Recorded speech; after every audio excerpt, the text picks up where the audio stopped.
Di sepanjang pendakian ini kok gue ngerasa mungkin, atau pendaki lain juga ngerasa, kenapa kita di titik yang sama dengan contoh kayak pohon itu lagi, pohon itu lagi, pohon itu lagi gitu. Nah puncaknya pas gue tetap mengikuti dia, gue ada titik di mana ketemu dengan tebing. Tebing inilah yang gue membuat gue trauma sampai detik ini. Di tebing ini pun antara hidup dan mati gue kayak dipertaruhkan kayak gitu loh. Gue jatuh. Gue jatuhnya itu seperti ada sosok. Nah, ada sosok perempuan yang tangkis si tangan kiri gue. Pas di turunnya itu tuh gue sampai panik gitu, sampai gue bilang aing embung paeh di dia. Saking gue udah, intinya sih gue udah berpikir mungkin ini udah jalan gue, tapi dalam gue tuh bilang gue nggak mau meninggal di sini gitu.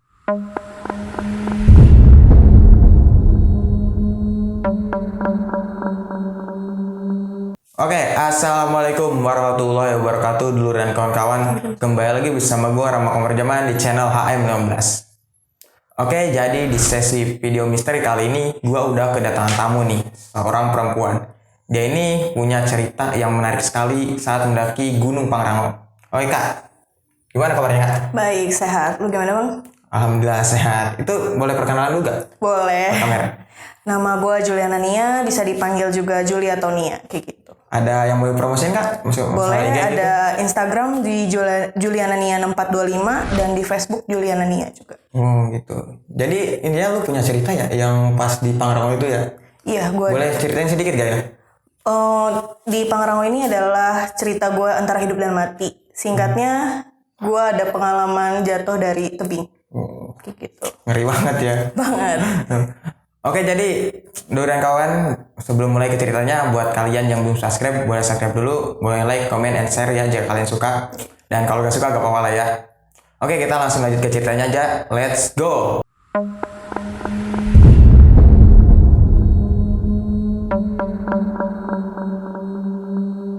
Oke, Kak Juli, jadi lu cerita lu yang di Pangrango ini gimana nih?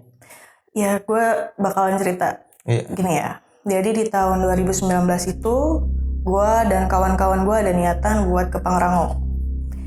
Di tanggal 8, 9, 10 gitu. Dan awalnya itu kita mau mendaki Pangrango itu 20 orang. Sampai yang fix itu 4 orang. Cewek 2, cowok 2. Singkatnya, di tanggal 8 itu, gue sebagai anak perempuan kayak gini loh, kayak gue tuh minta izin ke orang tua gue. Nah dari pihak orang tua gue tuh ada ngasih bekal itu air supaya gue minum, intinya buat ngejaga diri gue. Ngerti. Oke, di tanggal 8 itu gue start berangkat malam di Warung Jambu jam 10. Sampai di base camp itu di jam 12 malam. Kita nggak langsung naik, kita istirahat dulu gitu kan. Kita naiknya itu habis subuh, setelah selesai subuh pagi. Berangkat pagi, bisa teman gue sebut aja misalnya si A, si A ini cewek, si B, si C ini cowok gitu kan. Jadi 2 cewek 2 cowok ya? Iya, 2 cewek 2 cowok. Nah di sepanjang jalur ini nggak ada yang aneh gitu kan. Masih have fun segala macam, intinya masih nyaman lah lewatin kandang batu. Sampai akhirnya di jam 12 siang itu kita sampai di kandang badak. Memang keadaannya hujan, jadi kita diriin flash seat kan. Sementara kita makan-makan kayak gitu. Itu masih sandaria segala macem, masih santai lah, intinya masih enak. Sampai akhirnya ada titik di mana teman gue si B ini nanya, kita nanti jam segini, jam 4 kita bakal trekking ya ke Pangrango jam 4 sore. Dan gue ngomong dong, serius lu mau trekking jam segini? Emang lu nggak inget dengan kata pembina kita, harusnya kan jangan naik jam segini loh, bahaya gitu kan, lebih baik kita trekkingnya pagi atau apa kayak gitu kan, karena nggak dianjurin juga sih untuk sebenarnya trekking malam pun gitu, nggak boleh, nggak baik gitu kan. Ya udahlah, karena dia udah tahu trek di sana, akhirnya gue ikutin aja gitu kan. Gue ikutin, akhirnya kita jam 4 sore itu kita naik berempat, si A, B, sama si C. Akhirnya gue naik kan, Di sepanjang jalur Pangrango itu memang sepi banget. Serius gue akuin tuh memang sepi, sunyi sekali dan nggak ada pendaki sama sekali. Cuma gue doang, 4 rombongan gue doang gitu kan, 4 orang kayak gitu doang. Ngeri ya. Ngeri banget, sumpah. Dan di jalur itu memang kita mungkin sesekali ada ketemu pendaki, kita sapa, tapi nggak banyak. Itu paling 1-2 kayak gitu, 1-2, nggak banyak gitu kan. Sampai ada titik di mana kita ketemu dengan pendaki yang lain, dia lagi makan kan. Oh akhirnya kita istirahat lah, kita putusin istirahat paling 5-10 menit kita istirahat, kita lanjut jalan lagi.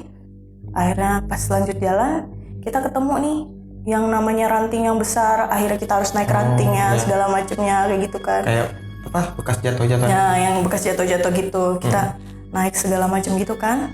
Itu memang posisinya kita udah mau ke jam 5 lewat itu memang jalanan sunyi banget dan memang nggak ada pendaki yang lain. Di sepanjang jalur itu kita nggak ketemu pendaki gitu. Sampai ada titik alhamdulillah gitu, kayak ngerasa oh seneng nih ketemu pendaki yang lain gitu. Lega gitu. Ada rasa lega juga, ketemu mungkin sekitar 20 atau 30 orang pendaki mungkin ya. Kita ketemu di jalur itu. Akhirnya kita mutusin nih, karena kita berempat sendiri, karena rombongan kita sedikit, kita bermaksud untuk gabung dengan mereka gitu kan, dengan 20-30 orang itu kan. Kita gabung. Di sepanjang perjalanan ini tuh kita masih ngerasa belum ada yang aneh, masih santai-santai aja, kayak ngerasa oh masih aman nih, masih enak-enak aja gitu. Walaupun hati gue sendiri kayak ngerasa gak bener dengan pendakian gue gitu kan. Gak enak perasaan gue gitu kan. Di sepanjang pendakian itu mungkin udah hampir jam 6 gitu kan. Di sepanjang pendakian ini kok gue ngerasa mungkin, atau pendaki lain juga ngerasa, kenapa kita di titik yang sama dengan contoh kayak pohon itu lagi gitu.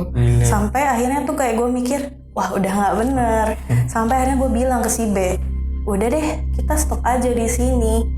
Karena gimana gue bilang kayak gitu? Karena gue lihat di sepanjang jalur pendakian itu ada tenda, di mana-mana itu ada tenda, satu tenda gitu. Walaupun itu nggak ada orangnya gitu kan. Makanya gue bilang udah lebih baik kita pasang tenda aja. Ini udah nggak bener gitu. Ini lu udah nggak bener. Lu tahu kan maksud gue apa? Gue sampai bilang kayak gitu. Dia bilang, si B ini tetap bilang, ya udah, nggak apa-apa, orang bentar lagi kok puncak nyampe gitu. Mungkin ya udahlah, mungkin karena mungkin sifatnya dia seperti itu, gue tetap mengikuti dia. Nah puncaknya, pas gue tetap mengikuti dia, gue ada titik di mana ketemu dengan tebing. Tebing inilah yang membuat gue trauma sampai detik ini. Di tebing ini pun antara hidup dan mati gue kayak dipertaruhkan kayak gitu loh. Kayak yang intinya pas ketiga gue manjat, posisi tangan gue tuh seperti ini gitu kan. Yang tangan kiri itu ke dahan, sedangkan yang tangan ini ke tebing gitu loh. Posisi badan gue kan memang udah oke buat ngebanting badan gue ke si tebing yang lanjutnya gitu kan. Tuh anehnya, kenapa pas udah posisi udah oke semua, gue jatuh. Gue jatuhnya itu seperti ada sosok. Nah, ada sosok perempuan yang tangkis si tangan kiri gue. Itu serius loh? Serius gue ngeliat. Dan mungkin gue berbeda dengan teman-teman gue yang lain, karena gue memang mempunyai sensitif yang lebih tinggi dibanding yang lain. Bisa mungkin dibilang gue ada kelebihan kayak gitu kan. Gue ada kepunyaan seperti itu yang gak dimilikin oleh semuanya gitu kan. Nah, gue ketika posisi itu udah oke, dan sekarang pun gue masih inget rupanya, mukanya gue masih inget, dan itu perempuan. Gue nggak tahu, mungkin tuh rambutnya mungkin sebahu atau apa, tapi yang gue lihat itu adalah si mungkin hantunya ini kali ya, kayak ibaratnya tangan gue ini mukanya, dan dia pegang tangan gue secara langsung. Habis itu dia giniin. Dari serius gue, dari posisi badan gue misalnya kayak gini, sampai akhirnya badan gue kebalik seperti ini kayak gitu. Dari tangan gue misalnya contoh badan gue seperti ini, ketika tangan gue diginiin badan gue jadi seperti ini, ngebalik kan, ya berbalik badan gue. Dan dari situ pula tuh gue jatuh mungkin ada 100 meteran kali ya. Jauh banget ya. Pas di turunnya itu tuh gue sampai panik gitu, sampai gue bilang aing embung paeh di dia. Saking gue udah, gue intinya sih gue udah berpikir mungkin ini udah jalan gue, tapi dalam gue tuh bilang gue nggak mau meninggal di sini gitu. Aing embung paeh di dia, sampai gue nangis kejar gitu kan. Aing embung paeh di dia, sampai akhirnya kaki gue yang kiri ada yang nahan juga. Secara nggak langsung. Jadi jatuh lu ketahan? Jatuh gue ketahan. Padahal di sisi lain gue udah pesimis karena kanan kiri kan jurang. Gue udah pesimis gitu kan. Ya ampun, kaki kiri gue tuh ada yang nahan lagi gitu. Sosoknya beda, bukan yang Jael tadi. Sosoknya laki-laki kayak gitu. Dia nolongin gue, yang gue tahu. Jadi dia nahan gitu, nahan kaki gue. Nah di saat itu pula yang gue heran adalah temen gue si B sama si A itu mereka bilang mereka nggak dengar gue teriak, sedangkan pendaki yang di atas yang dia lagi cari rombongannya dia yang belum sampai, dia bisa dengar gue teriak gitu. Agak nggak make sense sih sebenarnya. Atau mungkin memang mereka nggak dengar atau apa atau gimana, gue walau alam gue nggak tahu. Nah di titik itu gue ditolongin sama dia. Mungkin karena gue panik kan, gue panik banget gitu kan. Akhirnya si cowok ini kakinya gue injek. Kakinya gue injek, gue panik kan, gue masih nangis kejar gitu kan. Karena gue trauma, gue sampai tangan gue, badan gue masih gemeteran, sampai gue begini banget gitu. Aduh, takut gitu kan, sian gitu, takut gitu. Kata si cowok ini, tenang, gak apa-apa, aman. Ya udah lanjutin lagi aja, dia bilang gitu. Sampai sebelum dia ngomong gitu gue nanya, emang puncak tuh kapan sih? Masih lama gak sih sampai puncak gitu? Masih lama gak sih bang gitu? Enggak, sebentar lagi, nanti lurus aja. Nggak jauh dari situ kan, nanjak lagi tuh sebentar, lurus. Habis itu belok ke kanan, udah nyampe puncak. Percaya nggak percaya? Dituntun kan gue sama dia kan, dibopong lah, di badan gue ditahan lah intinya. Bantuin sama dia, dibantuin sama dia. Si D nolongin gue kan, si A sama si B di atas dan nggak nolongin gue karena mungkin mereka nggak ngeliat atau gimana, gue nggak tahu. Akhirnya dia nolongin gue dan gue ngucapin terima kasih juga ke dia. Dan sampai detik ini gue nggak tahu dia itu siapa gitu. Gue nggak tahu, gue nggak kenal yang nolongin itu siapa gitu. Si cowok ini tuh gue nggak tahu dia dari mana-mananya, gue nggak tahu. Nggak tahu. Karena posisinya malam dan gue nggak tahu gitu, gelap juga kan. Nah udah sampai ke rombongan ketemu si A sama si B kan, lo kenapa? Terus gue bilang, iya tadi gue habis jatuh. Masa sih? Wah, agak sedikit ya mungkin namanya di alam kan kita nggak tahu, mungkin mereka bisa dengar atau gimana, mungkin nggak tahu. Ya positive thinking aja, masih positive thinking. Walaupun di situ tangan gue ada trouble, kekilir lah. Jadi akhirnya barang gue, carrier gue dibawa sama si B. Itu barang gue dibawa sama si B. Akhirnya gue ngedengar kata si cowok itu kan sebentar lagi sampai kan. Sampai ternyata nggak sampai 5 menit kita sampai di tujuan gitu. Kita sampai di tempatnya gitu kan. Sampai gue tuh kayak ya ampun, sampai gue berpikir gitu, apa mungkin harus ada kayak gini dulu, tragedi kayak gini dulu makanya iya untuk bisa nyampe. Nggak make sense sih sebenarnya ya. Kalau misalnya menurut orang awam sih kayak nggak masuk akal kayak gitu kan, tapi menurut gue itu sama kayak bikin gue parno sebenarnya pas menuju puncak itu. Tapi nggak di situ doang cerita gue yang benar-benar mistis juga. Pas udah sampai di puncaknya itu gue kan cari tempat tenda buat kita bikin tenda kan. Tenda gue kan bisa kapasitas 6 sampai 8 orang. Nah kita kan ke arah Tugu dulu, kita cari dulu tempat camp yang kosong. Nggak ada, ternyata penuh banget. Akhirnya kita balik ke tempat awal Nah di situ cuma ada satu tenda dari Bekasi. Akhirnya kan kita memutuskan untuk diriin tenda di pojokan, yang intinya yang belokan gitu kan. Nah ternyata pas kita mau bikin nggak cukup, nggak muat gitu kan. Ya udahlah, bagi tim aja gitu kan. Yang cowoknya diriin tenda, yang ceweknya masak lah kayak gitu ya, beres-beres segala macem. Ya udah kita makan di sekitaran, dan gue kasih tahu lagi gue sampai ke puncak itu jam 9. Dan gue keliling-kelilingnya itu mungkin estimasinya harusnya kata si B ini gue nyampe jam 6, ternyata gue sampai jam 9. Ya ibaratnya mungkin gue dan 20 atau 30 pendaki itu dikeliling kayaknya ya, dibikin nyasar ya kayak gitu. Nah singkat ceritanya udah gue diriin tenda, itu memang keadaannya hujan ya. Hujan, agak sedikit rintik-rintik, dan memang dingin banget posisi di puncak saat itu.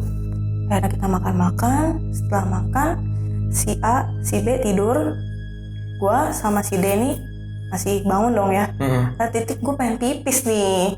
Di jam 11 malam itu gue pengen pipis gitu. Tapi gue gak berani gitu keluarnya kalau sendiri gitu kan. Karena gue ada parno karena kejadian yang di tebing tadi gitu kan. Akhirnya gue putusin buat minta ditemenin. Pas udah gue minta ditemenin nih, jagain ya, tolong jagain. Belum juga gue mau pipis, itu gue bisa ngeliat yang lain gitu loh. Ada yang merhatiin gue juga gitu dari atas pohon gitu loh. Sampai akhirnya gue bilang ke si D ini, gak jadi deh, ntar aja, besok pagi aja gue pipisnya. Kenapa? Gak apa-apa. Karena gue tahu gitu loh, hal yang kayak gitu kan gak boleh langsung kita ucapin kan kalau di gunung kan. Nah, kecuali kalau misalnya nanti gue turun baru gue omongin gitu. Kenapa? Gak apa-apa, besok aja. Ya udah kan, besok aja jadinya. Nah, pas paginya yang tempat tenda yang gue mau diriin itu, kan itu memang nggak bisa dipakai tenda gue kan. Lu bayangin aja bang, itu bisa dipakai buat 2 tenda. Dan yang anehnya, sampai gue tanya ke temen gue, kok bisa ada 2 tenda ya? Sedangkan tenda kita nggak bisa loh. Aneh banget ya? Aneh banget. Sampai akhirnya teman gue si B sampai inisiatif nanya, bang dari mana? Gue lupa daerahnya daerah mana. Gue nyampe sini jam berapa bang? Kata dia, abang nyampenya jam berapa? Gitu. Gue dari sini udah dari maghrib. Serius lu bang? Iya serius. Gue sama ini dari maghrib udah nyampe. Gue dalam hati gue, wah. Jadi padahal duluan dia ya di situ. Duluan dia, tapi gue sama temen gue ini nggak ngeliat gitu loh. Apa ketutup gitu ya? Apa nggak kelihatan gitu kan? Gue juga nggak ngerti gitu. Dan ibaratnya serius lu bang, udah nyampe?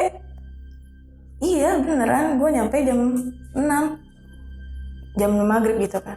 Sedangkan kita jam 9 gitu. Kita di situ bener-bener cuma ngeliat kayak pepohonan doang gitu kan. Kayak ibaratnya jalan buntu lah ya? Bukan jalan buntu juga sih, ibaratnya pas dia belok ada arah kebelokan ke situ bu, ada space buat belok gitu kan. Nah kita mau di tempat situ gitu, tapi ternyata gak cukup. Apa mungkin tenda kita yang terlalu besar atau gimana. Tapi gak make sense sih menurut gue ya. Gak make sense-nya kenapa? Kok 2 tenda itu ada dari maghrib, kita yang nyampe jam 9 gak ngeliat gitu. Apa ketutup atau gimana gitu. Ya udahlah, singkat-singkat kita makan bareng-bareng, foto-foto di Tugu segala macam. Sampai akhirnya tuh kayak gue tuh, ya udahlah, yang tadi itu mungkin jadi pelajaran mungkin ya menurut gue ya. Kayak gue harus lebih yakinin diri gue lagi. Mungkin ada yang salah dari mungkin sompralnya dari kitanya atau yang lain gitu. Misalnya walaupun kita salah satu dari kita ada yang sompral kan pasti kena semua. Mungkin gue mungkin berpikirnya kayak gitu loh, saling introspeksi aja gitu. Akhirnya di tanggal itu gue kejadiannya itu di tanggal 9 ya, yang kejadian gue jatuh. Tanggal 10-nya pagi tuh kita setelah makan kita pulang kan jam 10 pagi juga. Dan jujur memang kalau turun lebih cepet kan, itu nggak gimana gitu. Cuma anehnya nggak jauh dari posisi puncak tuh gue kayak ngerasa di apa ya sebutannya kayak kaki gue kesandung lagi gitu. Padahal nggak ada batu, nggak ada apa-apa gitu. Sampai gue berpikir kok tiba-tiba kayak gitu gitu kan. Sampai akhirnya kaki kiri gue kekilir. Jatuh ya? Jatuh gitu kan. Kayak lah si A, si B, si C tahu gue kekilir di situ. Alhamdulillahnya gue bisa, ibaratnya gue bisa mijit diri gue sendiri. Alhamdulillah udah nggak gimana-gimana. Sepanjang jalan memang sepi, nggak ada pendaki yang lain. Walaupun gue bareng sama yang lain, tapi kan mencar gitu kan. Ada titik di mana si A sama si B duluan. Gue bercar. Tinggal. Ya kayak gitulah. Si A sama si B duluan, gue sama si D dong. Nah, si D ini ibaratnya ada 2 jalur nih. Akan mau yang arah tebing apa yang mau arah tanah gitu kan. Akhirnya gue di perjalanan itu ada 3 rombongan, ada 3 orang lah ya. Ada 3 orang. Dia akhirnya bareng sama gue nih lewat tanah yang jalur baru. Gue sama si D gitu kan. Yaudahlah, jalan-jalan-jalan, ketemu mereka kan, ketemu si A sama si B. Gak gimana-gimana di dalam perjalanan yang pas kita pulang. Tapi anehnya adalah di tempat kita mau ke base camp, mungkin itu mau ke kandang badak ya. Kandang badak itu memang hening banget, sepi banget. Mungkin kalau orang awam gak bisa lihat mungkinnya kalau kanan kirinya ada apa.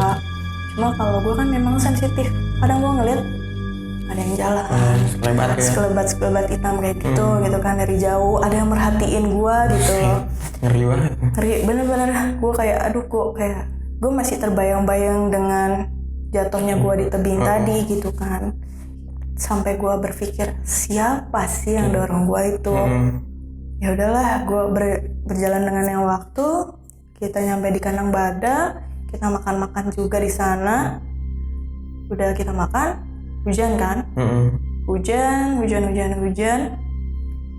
Ada titik di mana kita mau ke arah ke curug air panas. Iya tahu ya. Nah itu sebelum itu kan ada base camp ya, gue lupa nama base campnya.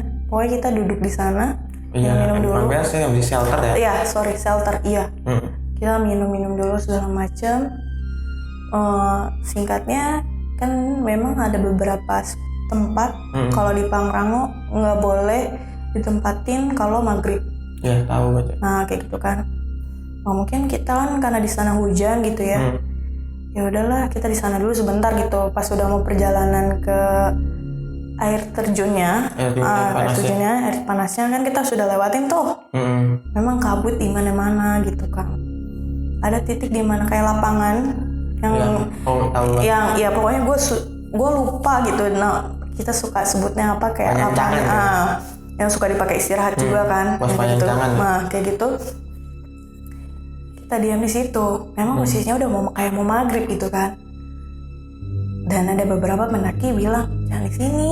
Ayo cepetan kita jalan aja gitu kan. Ininya kita jalan maghrib di sini. Ada beberapa pendaki yang bilang kayak gitu. Ya udahlah, akhirnya kita lanjutin aja gitu kan, lanjutin jalan. Di sepanjang jalan itu bener-bener karena mau menuju maghrib kali ya. Yang namanya kayak gitu kan pasti bermunculan gitu kan di mana-mana. Sampai akhirnya gue berpisah lagi tuh sama si A sama si B gitu kan. Ada gue berpisah sama si A sama si B, akhirnya gue sama si D nih jalan nih. Sepanjang jalan tuh kaki kanan dan kiri, kaki kanan gue, tangan kanan gue juga kiri lagi. Nambah kekilir lagi. Iya gitu kan, udah tangan gue yang kiri sama kaki kiri juga kekilir, kenapa tiba-tiba yang kanan juga kekilir gitu kan. Ya ampun, kata gue tuh kayak lengkap banget gitu kan. Sampai gue, ada apa sebenarnya di pendakian gue tuh, ada apa gitu kan. Nah ternyata apa ya, pas gue ditinggalin sama si A sama si B ini, udahlah gue sampai bilang nih ke teman gue nih si D, gak apa-apa lu duluan aja karena gue lagi ada trouble nih. Gue bilang yang kanan sih sama, pokoknya yang kanan, tangan kanan gue, kaki kanan gue gak gimana-gimana. Paling parah yang kiri gitu kan. Udah lu tinggalin aja gitu kan, takutnya gue nyusahin lu gitu. Ya cuma karena mungkin si D-nya ngerasa gue butuh pertolongan kali ya, dia tetap nge-backing gue sampai akhirnya gitu ya. Sampai akhirnya gue ketemu lah si A sama si B ketemu sama gue, kok lu lama banget gitu, jalan lu kok kayak keong gitu. Sumpah sih di situ kayak, kok lu kayak gitu ya sama gue gitu ya, kok lu bilang gue kayak keong gitu, sedangkan lu tahu gue jatuh dan gue ada trouble di kaki gitu loh. Sampai akhirnya gue kesel, ya udahlah, sampai akhirnya gue jalan cepet gitu loh. Walaupun pada akhirnya iya paksain gitu, walaupun pada akhirnya mereka duluan juga, mereka yang jalan duluan juga pada akhirnya gitu kan. Intinya itu 6:30 mungkin maghrib gitu kan. Memang si B ini selalu ngasih waktu, ngasih target. Pokoknya kita harus sampai jam segini, sampai puncak aja kita pokoknya harus sampai jam 6. Ternyata aktualnya ngaret. Dan pas pulang pun dia juga memberi kita waktu gitu kan. Jam 6 tuh harus sampai.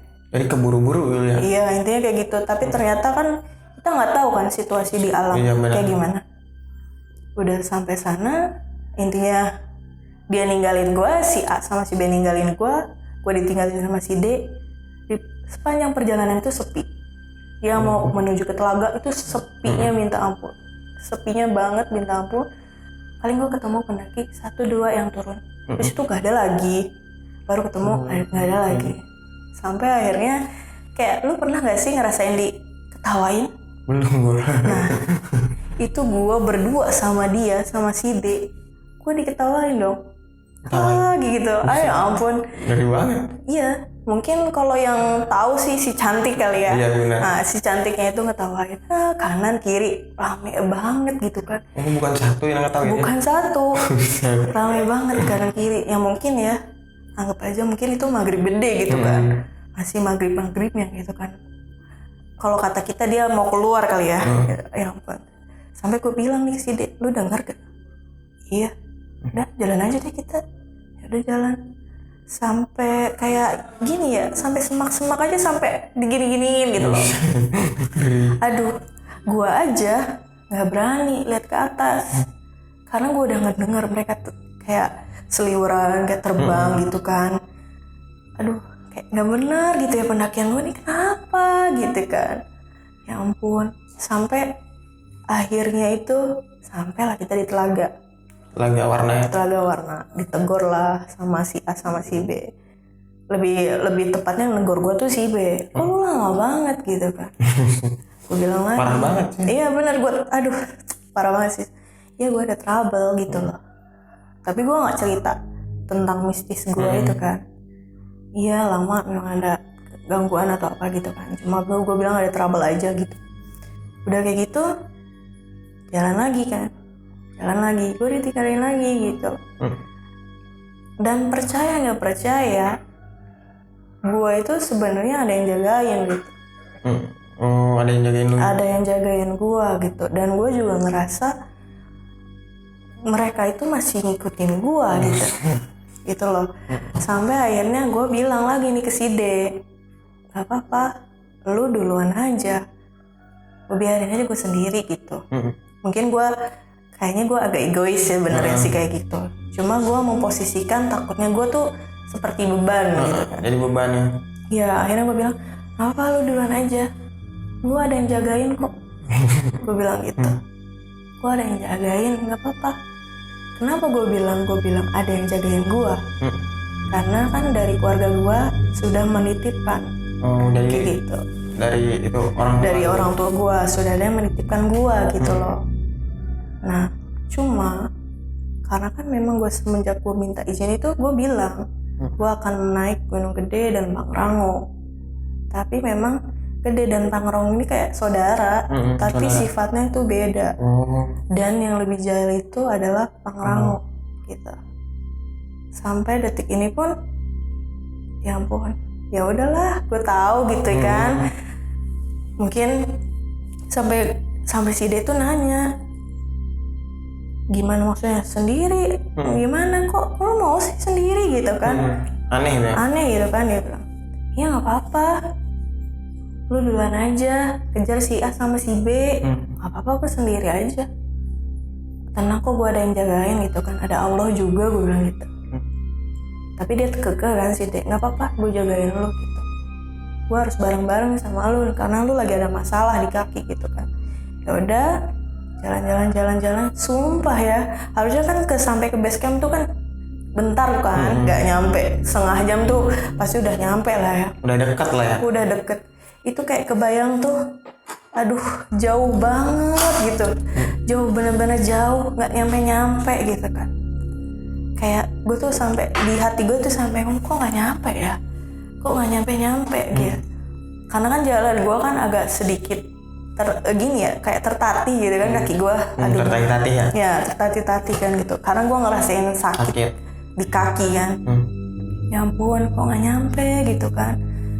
Makin ngerasa makin lama nggak nyampe, gue makin ngerasa gue diganggu. Walaupun gue ada yang jagain, karena kan gue ke distract kanan kiri kan. Kanan kiri gue berisik gitu kan, ada yang mainin daun-daun lah, apalah. Udah kayak gitu, aduh gue positif aja deh, bismillah aja, lurus aja pandangan. Walaupun ada satu titik di jalan tuh ada yang ngalangin kita. Pas mau turun sih sebenarnya itu ada yang ngalangin kita. Menghalangi. Mungkin temen gue yang si D nggak tahu. Cuma lu doang ya? Cuma gue doang yang tahu. Tapi alhamdulillah karena gue berdoa, mungkin ada yang jagain gue juga, akhirnya ngalang itu nggak ada. Gitu. Alhamdulillah tuh nyampe jam 8 di base camp. Di malam ya. Dan itu bener-bener kayak ya ampun lama banget ya gue berarti perjalanan gue itu ya. Dan di dalam perjalanan ini nih gue memang sempat mimpi gitu. Mimpi dulu. Mimpi di base camp, di puncaknya. Pas lu tidur ya? Iya pas gue tidur. Tentang kejadian gue jatuh itu. Kenapa gue jatuh itu? Mungkin ada sedikit kayak nasihat mungkin ya ke pendaki yang lain gitu ya. Intinya jangan sompral. Intinya jangan nganggep hutan itu kayak rumah kalian gitu loh. Karena di hutan tuh ada penunggunya yang lain gitu kan. Jangan sombong ya. Jangan sombong gitu kan. Cuma yang dipilih itu kenapa harus gua gitu kan. Kenapa harus gua gitu. Dari sekian banyaknya orang kenapa harus gua kata. Gue bertanya tuh ke yang di puncaknya gitu kan. Karena memang kamu yang dipilih. Gitu. Cuma memang kamu udah ada yang jaga. Itu tuh biar ngasih tahu ke mereka itu, biar memberi mereka tuh pelajaran. Lewat contohnya tuh kamu. Ya mungkin ada positifnya di situ, tapi dari semenjak itu gue trauma. Gak mau lagi gitu. Sebenarnya dibilang gak mau lagi, mau gitu. Cuma gue kalau misalnya ada yang ngajak lagi, agak di skip sih sebenarnya. Mikir 2 kali ya? Mikir 2 kali lagi. Pertama gue trauma dengan tebinya, kedua dengan temannya. Kayak gitu. Sama mungkin kayak gini ya, kalau orang awam mungkin nggak bisa ngerasain apa yang gue lihat, karena mereka apa yang gue rasa mereka nggak tahu gitu kan. Karena mereka sama ngelihat kayak orang awam pada umumnya, mereka nggak tahu gitu kan. Apa yang gue rasain mereka nggak tahu, apa yang gue lihat mereka nggak tahu gitu kan. Gue kayak ngerasa ya ampun di pendakian ini tuh gue sampai bertanya-tanya sebenarnya apa yang salah, apakah temannya atau lingkungannya atau memang gimana gitu. Tapi memang pengalaman gue yang paling menakutkan adalah naik Gunung Pangrango ini. Sampai saat ini gue trauma. Belum bisa lupain. Mungkin kalau misal gue bisa gambar itu perempuan yang jatuhin gue, aduh sumpah sih nggak bisa gue omongin dengan kata-kata lagi. Memang gue ngeliat matanya mungkin agak sedikit gimana ya, jatuhnya matanya belok, tapi si ujungnya ini tuh nah gitu loh, kayak gitu. Ngeri banget Kak, serem ya? Parah dan aduh dari semenjak itu tuh aduh gue kok parah banget gitu kan. Gue kayak jujur nih ya, pas gue sampai itu yang dari puncak tuh kan memang masih ngikutin kan. Masih ngikutin? Masih ngikutin gue. Cuma kan gue alhamdulillahnya gue dikasih air dari orang tua gue kan, jadi gue sedikit menetralisir yang dalam diri gue itu kan. Mereka masih ngikutin gitu, yang negatif itu masih ngikutin. Nah ternyata gue pulang kan, gue pulang malam tuh pagi jam 1, cuma ayah doang kan yang masih bangun gitu. Pulang kan, pulang besokan paginya ibu tanya, kemarin kenapa di gunung? Iya, jatuh dari tebing bu. Kan ibu bilang apa? Minum airnya. Udah diminum bu, airnya udah diminum. Bahkan sebelum naik pun udah diminum gitu. Terus kenapa? Kok bisa gitu kan? Kok bisa kamu jatuh gitu? Iya bu, baru dong ngomong ke ibu. Si B begini bu. Kok bisa kayak gitu? Ngapain gitu? Ngapain naik sama dia gitu loh? Ya ampun. Dan tambah gue sadari, badan gue, kaki gue itu biru-biru. Itu nggak kerasa awalnya? Nggak kerasa, itu biru-biru. Sampai si tumit gue yang kaki, itu mungkin kalau misalnya yang udah orang awam mungkin ya, udah kegeser kali ya. Dan mungkin udah dibopong atau pakai tanduk kayak gitu. Tapi alhamdulillahnya gue gak gimana-gimana, cuma memang agak sedikit kegeser tapi masih bisa gue jalani gitu. Bisa gerakin. Masih bisa gue gerak. Sampai akhirnya ibu gue bilang, lu ketika lu naik itu lagi ada pasar. Pasar maksudnya? Pasar dalam artian mereka lagi kumpul gitu. Dan gue pun tahu gitu. Lagi ada acara gitu ya? Lagi ada acara gitu. Makanya kenapa semua teman-teman lu disesatin di situ.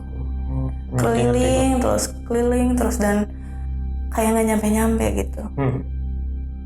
Intinya mungkin yang gue ambil dari pengalaman gue itu jangan sompral, sama jangan merasa diri lu tahu jalur. Intinya jangan sombong, sama kalau udah di hutan lu jangan pernah estimasi waktu. Jangan planning boleh ya, planning boleh. Tapi kalau misalnya udah kayak estimasi waktu itu bakalan ngaret kayak gitu. Maksudnya gak usah dipaksain? Gak usah dipaksain kayak gitu. Intinya sih gue bener-bener kecewa. Kecewa ada, sedih ada, trauma ada kayak gitu. Senengnya gak ada? Sebenarnya dengan pendakian gue ini seneng mungkin ada, cuma lebih banyaknya kecewanya gitu. Mungkin kalau misalnya gue ketemu partner yang tepat, gue gak akan seperti itu gitu. Karena kan memang gue sudah dari awal merasakan ada yang aneh dengan pendakian gue gitu. Ternyata itu ditunjukkan untuk memberitahu ke orang-orang yang sompral kayak gitu. Ini adalah gue udah skip lagi sama dia juga. Dan pendakian itu adalah di 2019, di akhir tahun lah ya, November. Itu pendakian menyeramkan gue antara hidup dan mati gue.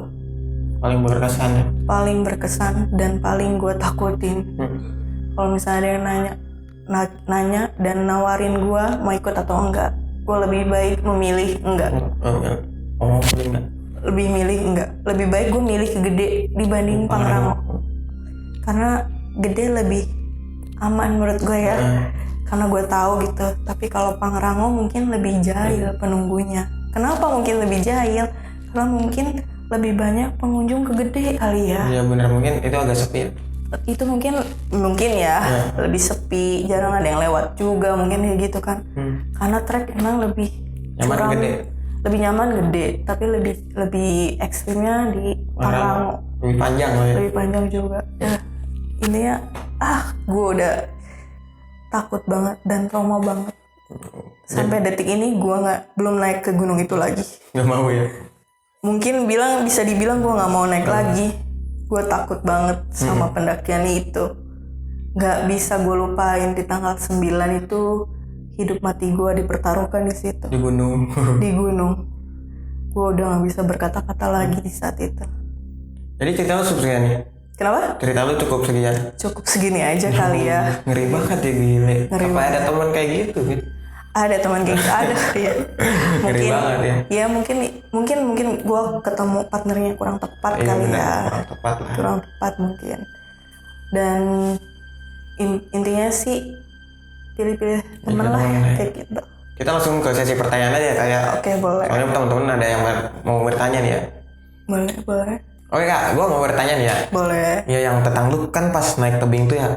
Iya, ada cewek kata lu yang nyituin tangan lu sampai lu jatuh. Nah maksudnya ceweknya tuh gimana sih? Apa sebadan apa? Wujudnya ya, wujudnya itu yang gue lihat ya tangan sih ya, memang kukunya agak panjang sama mungkin muka. Gue lebih spesifik ngeliat muka. Oh jadi tiba-tiba gitu. Iya. Jadi kayak ke distract aja gitu ya, kayak ke distract. Ini tangan gue.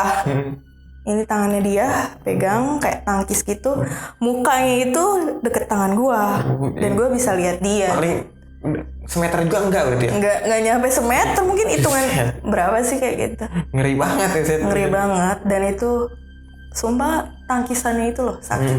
Sampai kebayang sampai sekarang. Sampai kebayang sampai sekarang detik ini. Jadi trauma Banget gue. Aduh, sampai kepikiran mungkin itu. Kalau orang lain mungkin takut banget kali ya. Oke, jadi teman-teman ada mau nanya? Ya. Randy, itu yang sosok apa sih yang ngikutin dari atas puncak itu sampai turun? Sosok itu mungkin ya yang disuruh jagain gue. Itu apa sih? Melihatnya apa sih? Wujud apa sih gitu? Wujudnya? Iya. Ya gimana ya gue jelasin ya, mungkin tinggi, besar, kayak gitu-gitu. Kayak cewek atau? Iya, cowok. Bukan, jadi dia ada dua sih sebenarnya, positif dan negatif yang ngikutin gue itu. Cuma kan memang gue itu dijagain sama titipin juga kan, ini gue dititipin sama orang tua gue di situ gitu. Memang yang puncak itu ada yang ngikutin. Cuma pas udah di pertengahan jalan itu kan udah area tengah-tengah kan, bukan Gegede, bukan Pangrango, udah di tengah-tengah. Tuh gue dominan yang jagain gue kayak gitu. Kayak gitu. Jadi mungkin sih. yang jagain lu juga bentrok sama mereka. Bentrok intinya kayak gitu, ke distract mungkin ya. Intinya positif ketemu negatif ya pasti ada distractnya gitu. Oke Will, mau tanya nih. Boleh. Itu kan pas jatuh lagi sama si D kan ya? Iya. Dia kan katanya lu bisa ngedengar. Oh bukan, kalau yang nggak bisa ngedengar itu yang si B sama si A. Kalau yang si D itu jadi dia mau nolongin gua tuh. Cuma yang anehnya itu dia tuh nggak terlalu jauh posisinya dari gua, cuma dia nggak bisa dengar, sedangkan pendaki yang di atas itu dengar dan sampai bisa nolongin. Dan gue sempet tanya juga ke si B sama si A, kok lu nggak dengar gitu pas udah gue pulangnya ya, kok lu nggak dengar? Emang lu kenapa? Gue jatuh, kok lu nggak dengar? Iya gue nggak dengar. Gitu, ya udah, walau alam mungkin gue juga nggak ngerti. Gue juga nggak tahu apakah mungkin dia ditutupin, karena dia bilang, si B itu bilang ke gue katanya, karena dia juga ngerasain digangguin. Kata dia sih sosoknya pocong, tapi gue nggak tahu gitu kan. Gue juga nggak tahu, gue juga nggak menanyakan lebih ke dia. Nah gue cukup tahu aja gitu. Tapi dia lihat pas jatuhnya. Setahu gue kayaknya dia lihat, karena pendaki yang lain ngeliat semua kayak gitu. Kayak gitu sih. Oke, Bar, mau nanya lu, Bar? Mau dong. Oke. Tadi kan lu cerita lu kayak pendakian gitu ya? Iya. Gitu. Setelah pendakian lu ini, lu kedepannya bakal pilih partner gak sih? Soalnya partner kan mempengaruhi lingkungan lu. Mungkin iya, mempengaruhi. Materi itu mempengaruhi sih, apalagi kalau partner lu sompral ya. Harus agak sedikit direm kali ya, gue nyari teman bener-bener harus gue sedikit pilih-pilih. Tapi kalau sompral solid mah nggak apa-apa kan? Nggak masalah sebenarnya mah. Kalau gue sompral juga sih nggak masalah. Tapi itu nggak fair pak. Kalau sompral mereka yang sompral, tapi si Iya. katanya ya kan temennya nggak solid. Ya, udah nggak solid, sompral pula ya. Kalau sompral solid kan enak, kenanya kita semua gitu. Ya, Tapi gue mau bertanya lagi kan nih. Nah, kan semenjak lu pulang dan udah tahu sikap teman lu yang itu ya, yang si B kan ya. iya. Nah, itu lu main bareng lagi atau naik bareng lagi sih? Jujur ya, pas gue kejadian itu, gue blokir. Gue blokir semua akunnya. Karena gue kesel. Kecewa juga ya? Kecewanya itu dengan kata-kata dia, jalan lu kayak keong. Itu yang gue keselin. Gak ngertiin sama sekali. Gak ngertiin sama sekali. Gue blokir. Ya tapi udah lalu biarlah berlalu ya. Intinya gue udah buka blokirannya juga, gue berteman juga. Kalau ada kumpul-kumpul di anggota gue juga gue ikut, dia juga ada. Cuma kalau misalnya untuk pendakian lagi, mungkin gue harus pikir 1-2 kali, gue harus berpikir lagi kayak gitu. Udah gak mau lagi gitu ya. Udah nggak mau sebenarnya, dan orang tua pun nggak ngizinin gue buat main lagi sama dia kayak gitu. Intinya dia udah di blacklist dalam teman pendakian gue kayak gitu. Ya, dan satu lagi kan nih, satu pertanyaan lagi ya, gue penasaran nih. Itu maksudnya keluarga lu itu punya kayak gitu emang dari turunan bagaimana? Iya. Sampai bisa nitipin lu gitu. Iya. Dan tahu kejadian lu di gunung. Ada turunannya dari kedua belah pihak ada. Kebetulan kan bapak gue turunan Banten, ibu gue juga Bogor, dan kebetulan memang mistis gue agak kental, keluarga gue ngerti semua dan bisa juga. Jadi memang nggak aneh di keluarga gue soal istilah titip menitipkan kayak gitu. Udah nggak aneh, udah nggak lumrah gitu loh. Makanya setiap gue pergi kemana-mana kalau berbau dengan gunung itu harus minimal gue minta izin dan gue dikasih air sama orang. Air itu bentuk jampe-jampe gitu ya? Iya mungkin doa gitu kan, sama intinya mereka tuh nitipin gue juga. Dan setiap gue kesana kalau minum, udah setelah minum dalam hati lo harus ngomong, gue ini anak si ini gitu. Kayak gitu sih intinya kalau orang tua gue gitu. Tapi kan beda-beda orang tua, beda caranya juga untuk melindungi anaknya kayak gitu. Semua kembali ke kultur. Nah semua kembali ke budaya gitu. Cuma kan memang agama juga harus ada. Cuma kan kita hidup di dunia ini kan harus berdampingan kan. Emang berdampingan. Berdampingan juga kan. Intinya tipis sih antara goib dan sama makhluk hidup kayak gitu. Percaya nggak percaya memang ada kayak gitu. Dan satu lagi gue pengen nanya nih ya Kak, kan lu gak mau nih naik ke Pangrango nih, tapi ke Gede mau. Ke Gede mau gue. Tapi kalau naik ke Gede Lewat Cibodas lu mau? Nggak masalah sih sebenarnya. Jujur sih itu nggak masalah menurut gue, karena yang gue traumain itu adalah Di Pangrangonya. Itu yang gue traumain. Sampai detik ini tuh gue kayak berpikir sekian banyak, kenapa gue lagi yang dipilih gitu? Apa karena gue memang yang sensitif di situ? Apakah memang karena kelebihan yang gue punya? Tuh yang masih di situ, walaupun gue udah tahu jawabannya gitu loh. Cuma harusnya yang dipilih yang sompral aja gitu adil ya. Gitu ya. Kayak, mungkin di sisi lain nggak adil, ya udahlah, udah terimain udah gimana lagi gitu. Nah cukup sekian ya, itu ada pesan-kesan gak sih buat lu, buat ke temen-temen yang nonton yang lain gitu? Mungkin buat teman-teman pilih-pilih teman aja gitu ya, kalau partner lah kayak gitu. Sama diusahain jangan sompral sih, jangan sombong. Kalau misalnya kalian udah tahu gunungnya, tempatnya, jangan pernah merasa kalian tuh hafal dengan tempat itu. Karena hutan itu setiap tahunnya atau setiap bulannya itu kayak sifatnya beda-beda, berubah-berubah kayak gitu. Sama kayak manusia aja, sifat manusia tuh kan pasti berubah-berubah. Jadi kita tuh harus bener-bener, intinya kita tuh harus memawas diri. Terus kayak intinya jangan pernah sombong kayak gitu. Dimanapun ya. Dimanapun dan kapanpun, intinya tata krama sih nomor satu. Tata krama kayak gitu. Jadi udah nih. Udah kayak gitu aja sih. Ya udah buat teman-teman ya, cukup sekian video dan cerita dari Kak Juli ini. Ya semoga aja bermanfaat buat kalian, ambil hikmah yang baiknya ya, jangan yang buruk ya. Oke, gua Rama Komarjaman. Wassalamualaikum.